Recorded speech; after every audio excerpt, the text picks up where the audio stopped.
Hello, it's Randi Rhodes. Here's a clip from our show, and go to randyrhodes.com for the whole thing and a podcast. Buy a stinking podcast. Believe it. Knock, knock.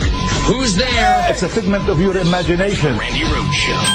Turn up your mind. After you all reached agreement on how to avoid a government shutdown, the president then tweeted this morning calling for a shutdown. Let me read the tweet for you, Senator. This is what he wrote. Okay. The reason for the plan negotiated between the Republicans and Democrats is that we need 60 votes in the Senate, which are not there. We either elect more Republican senators in 2018 or change the rules now to 51. Our country needs a good shutdown in September to fix mess.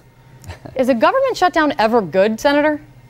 No, but at the end of the day, since World War II, there have been 4 times Republicans had the White House, the Senate, and the House.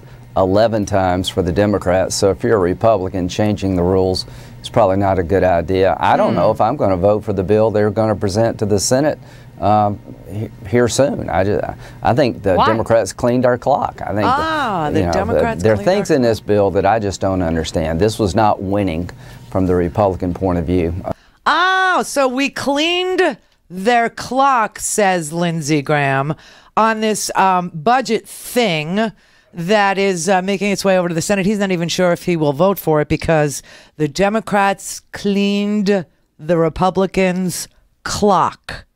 And apparently Trump was somehow related to reality last night when he tweeted out that that was true, and he complained about the fact that the Democrats cleaned the Republicans' clock because he tweeted, the reason for the plan negotiated between the Republican and Democrats is that we need 60 votes in the Senate, which are not there. We either elect more Republican senators in 2018 or change the rules now to 51%. Our country needs a good shutdown in September to fix mess. So let's hope this is the only nuclear option that this man is considering. But it is interesting how the only thing that he really has legislatively to point to as being a success is the fact that he kept the government open. But he's decided that after he tweeted this, he changed his mind. He loosened his grip on reality, and he went to the Air Force Academy. Or the Air Force Academy came to him. Air Force College came to him and in the Rose Garden. And he decided he would declare victory, is what he did. He decided that he would take credit for the Democrats' clock cleaning of the Republicans. What? After years of partisan bickering and gridlock, this bill is a clear win for the American people. Hey. We brought lawmakers together from both sides of the aisle to deliver a budget that funds the rebuilding of the United States military, makes historic investments in border security, and provides health care for our minors and school choice for our disadvantaged children. Very importantly, there is no long-term bailout for the insurance companies that the Democrats desperately wanted to subsidize, donors, the badly failing Obamacare. Do you know what a donor is, fellas? You'll learn when you get a little older. You'll learn about donors. I used to be a donor. Used to get everything I wanted. This is what winning looks like. Oh, my God. Anybody, can you explain how does he pivot like that? How does he lie like that? How does he do it? How does he freaking live with himself? It's unbelievable. And you know why? I mean, the reason why he sent out that tweet is he's so frustrated with Congress. Do you know why he's so frustrated with Congress? Because the Democrats keep winning and we're in the minority. He cannot figure out how this government works. So he tweets out that he's like ready to give up on Congress or disband it or something. I don't know. Shut down the government. Hey, that's a good idea. Let's shut down the national parks right in the fall. Let's do that. Nobody will be able to, do any of their little vacations on Labor Day or Memorial Day or any of those days. But it was a remarkable pair of tweets. I mean, it's just unbelievable. I mean, he's attacking the wrong party here in all the showdowns so far. The budget showdown, the health care showdown, Donald Trump is losing. We are winning. I'm almost tired of the winning, but he's actually declaring victory for the loss. This is like the Civil War argument he makes. Nobody asks the question, nobody asks the question.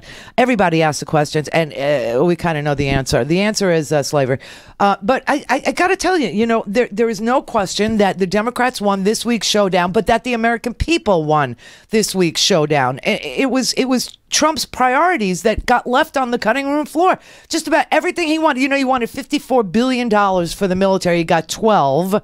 And he wanted money for the wall. They actually said absolutely not a penny for the wall. The border security he's bragging about is the Democratic priority for border security, which has much more to do with technology and surveillance and drones and, watching the border and surveilling the border and keeping tabs on the border. Nothing that and on health care. I mean, there's not going to be a vote. I will make another bold prediction, just like I told you. We were going to get a continuing resolution to keep the government open, for 1 week. That's what we got. And now there's a vote to keep it open until September.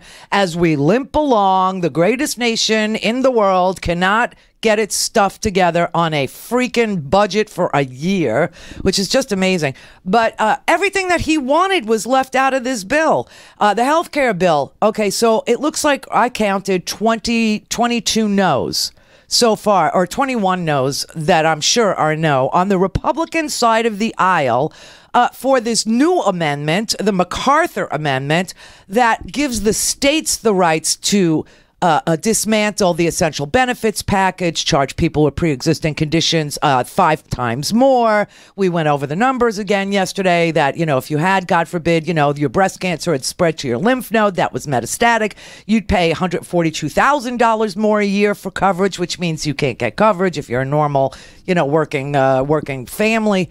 Obviously, pregnancy was going to increase premiums by $24,000, and so that's not happening. The Republicans who had 7 years of campaigning on we will repeal the death sentence of Obamacare, the death panels and all the BS. 7 years they campaigned on it. 7 years they got themselves elected and reelected, especially in 2010, 2012, 2014, right? Those were big years for Tea Party freaks to run out there and tell their constituents, we will repeal Obamacare. It wasn't even repeal and replace. We'll get rid of it. We will. And now people are living with it, and they kind of like it, especially 70 million people who had their Medicaid expansion provide health care for them, for their kids, this kind of thing. People who need, rehab, people who want opioid addiction help, people who have pre-existing conditions, people who have chronic conditions. They've all seen the joy of Obamacare, right? And so now it would be a losing thing for these same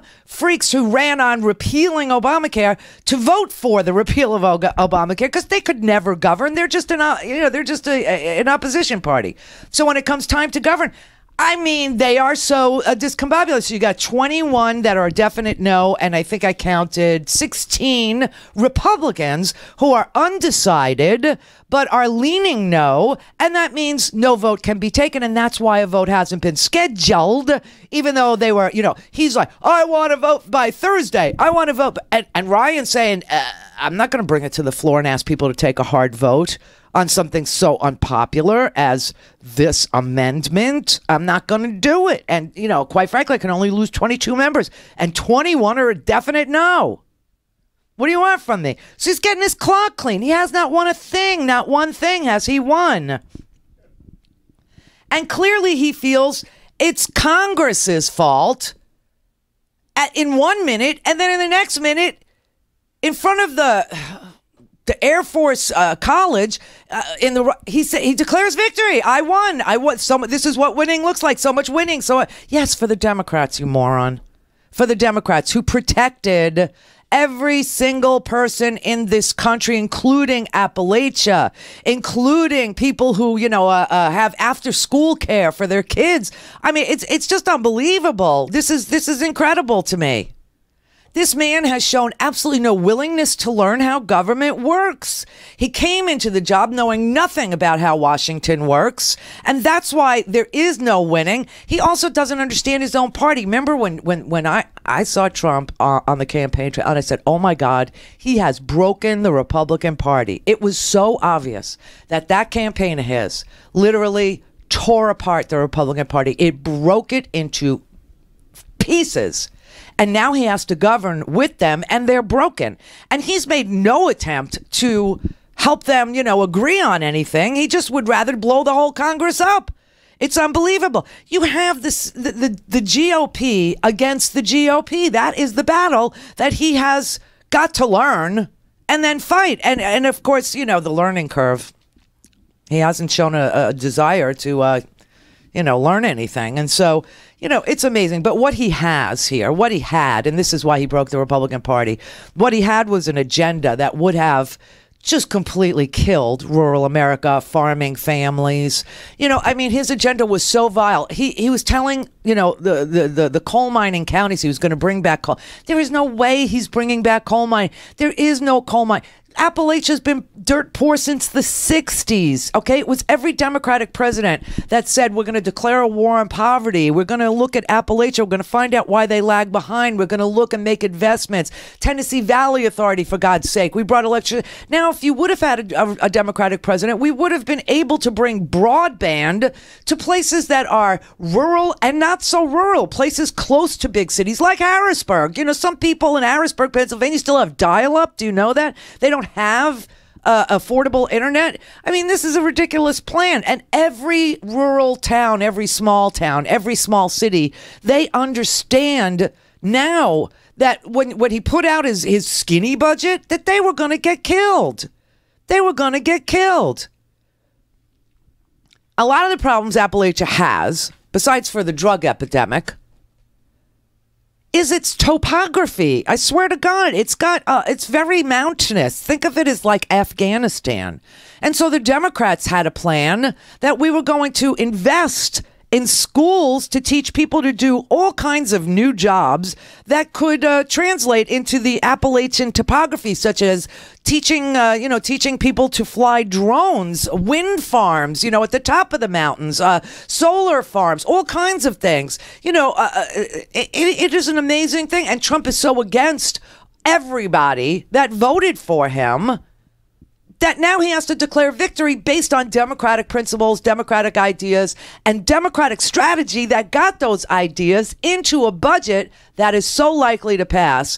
And he stands there and takes credit for it. This is disgusting. It really is. It's just vile. Vile. So, look, the people that live in these rural communities, they used to vote Democratic, and the Democrats have done an enormous amount to curb poverty, to make the most volatile communities, the most desperate communities whole again. But Trump wanted $54 billion for defense funding, paid for by slashing $54 billion from non-military discretionary budget items. That would have been a 13% across the board cut to the programs that actually help small and medium towns and cities, clean energy jobs, the immigrant population in those towns, the opioid epidemic, the quality of the schools, more affordable housing, feeding children, extending, fighting domestic violence against women, and all these things that it's unbelievable to me. And, well, there's so much more.